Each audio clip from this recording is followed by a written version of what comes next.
Phil's had a good weekend, Mike McGary. They weren't able to extend the lead. You know, the Yankees and the Braves played. You thought maybe the Yankees could help out, but not so much. Braves have won 8 out of 10. They sit 7 games behind the Phils, and that's where it was when we spoke on Friday, Mike, as Phils, though, they get a little bit of revenge against Arizona, but I thought the story of the weekend was really a couple things. The Sanchez deal first. Let's start there. He gets that deal, and then he pitches a great game. But, man, where has this guy come from? Yeah, exactly. He's come from nowhere, right? Absolutely nowhere. Last year he's kind of an afterthought. They turned to him in June because they need a fifth starter. He comes through, and now he's pitching as well as any starter in the National League and has a $22 million contract, and yesterday turned in a standout outing and really pitched like a bargain. Yeah, I mean, if you take a look at things that have to go your way to have a special season, finding a Suarez and then on top of that getting a Sanchez, I mean, those are two things you can't account for at spring training, really. Yeah, absolutely. And Sanchez's development really is remarkable. It's a remarkable story. The Phillies get him from Tampa. He's a hard-throwing, thin lefty, weighs 6'5", 160 pounds, doesn't know where the ball is going. Somehow refines his control, develops a changeup that is one of the best changeups now in all of baseball, and has a 2.67 ERA, third best among all National League starters right now. And you lock him up through possibly the year 2030, giving you some course certainty and some foundation for the rotation. So it really is a remarkable story. And you're absolutely right. If you're going to be, 51-26 and have the best record in the National League and the second most wins in all of baseball, you got to have a sort of Christopher Sanchez sort of fall out of the sky for you. You sure do. And he's been outstanding to the tune of just one home run, Mike. He's given up one home run all season long. I mean, you almost by accident give up a long ball, and he's only given up one. I mean, those are the type of things that you're like, you just can't account for. And then what Suarez is doing, those two guys, but you got a chance to see Wheeler as well this weekend. And, it's amazing to say that you can almost make the argument that Wheeler's been the third best guy on the staff so far this year. Yeah, I mean, at times you could say he was the fourth best guy, which is really crazy. Or you could say that, Suarez and Sanchez have over the past couple of weeks outpitched Wheeler and Nola, basically. Yeah, the strength of this Phillies team is its starting pitching. They put out a guy, let's say 4 days a week, or 4 out of the 5 guys, because I'm sure we'll get to Taijuan Walker next. But they put out a guy on 4 of those 5 days who is going to really shut down the opposition and keep you in the game and give you every chance to win the game. And not only are those guys great regular season pitchers, they also have a track record of postseason success, especially Wheeler and Suarez. So it's almost like when it comes to pitching, the Phillies have the best of both worlds. Mike McGary from the Press of Atlantic City, pressofatlanticcity.com. You wrote about the Walker decision. I don't know. Read the tea leaves on this. Will we see him back? Is this is this just their way of just saying, "Hey, we need to move on from you"? How do you see this all playing out? Yeah, I don't see them. Look, I don't see them giving up on him at all. He's in the second year of a 4-year, $72 million deal. If this is the 4th year of that deal, it'd be a different matter. This is a guy that won 15 games last year. This is a guy, although he got hit hard on Friday night, this is a guy who didn't pitch that badly against the Mets in London, didn't throw that badly in Baltimore. I think what you're seeing right here is he has not been able to throw his splitter, which is his go-to pitch. He threw it 33% of the time last season. For whatever the reason, be it this blister, hot spot, inflammation, they're saying that's why they can't throw it. I think they put him on the injured list to give him time to sort of catch his breath, refocus. Maybe there's something wrong with him mechanically, work on his mechanics without the pressure of having to make his next start 5 days later, almost allow him to reset himself confidence-wise.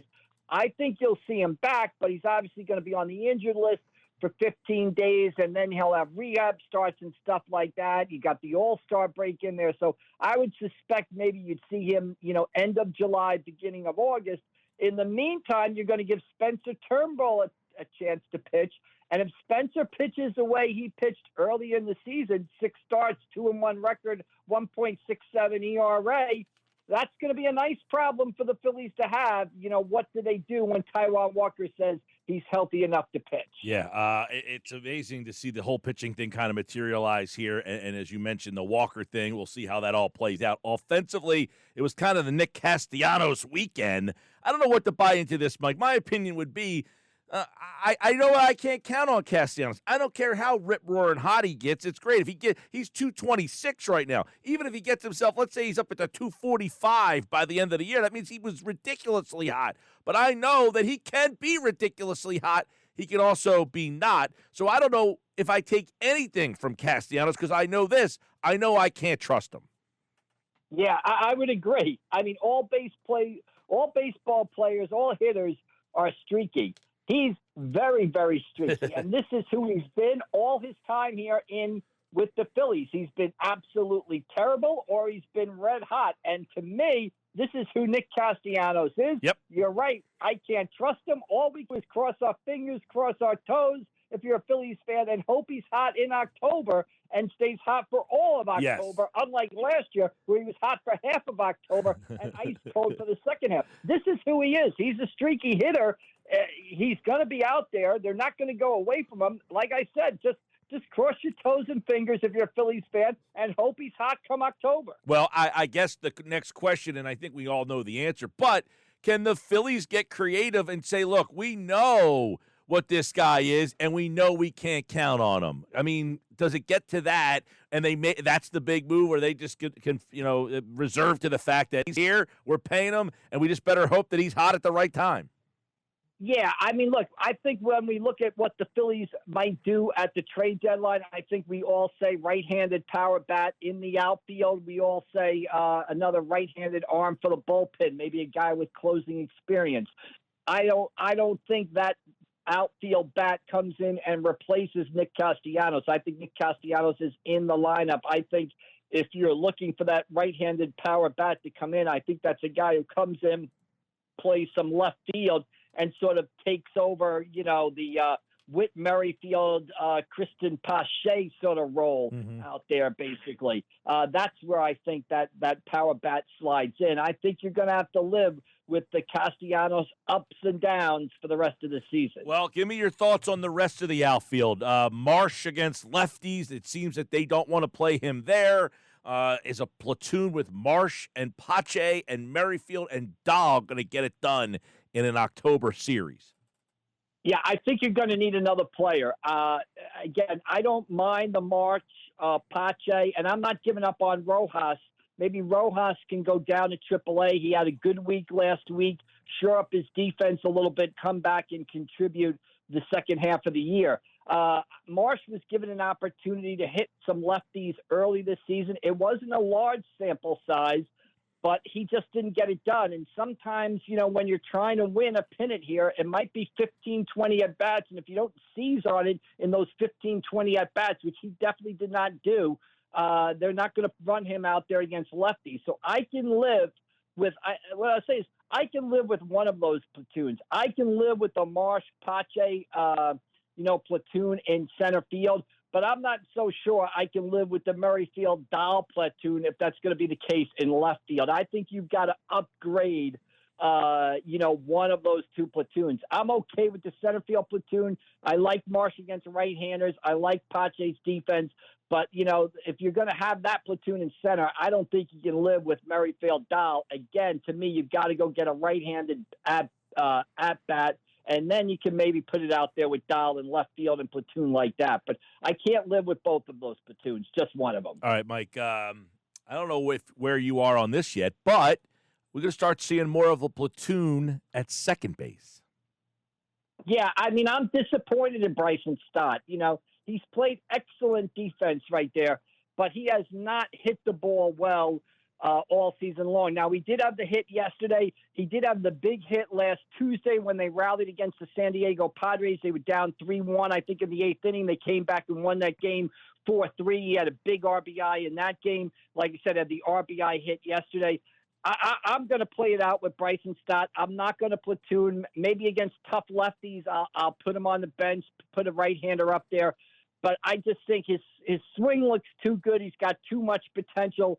I'm not going to give up on him yet, but I think you're absolutely right. I'm disappointed with his offensive season so far. He has taken a step backwards offensively. Defensively, he's been great, but offensively, he's not getting the job done. And I'm going to have to see more of him. Now, I'm going to give him a chance. He's 25, 26 years old. I think he can be a key part of this team going forward. I think you almost got to play it out. But there's no doubt that so far as we sit here towards the end of June, he's been disappointing. Hopefully, he can turn it around. Yeah, I agree with that.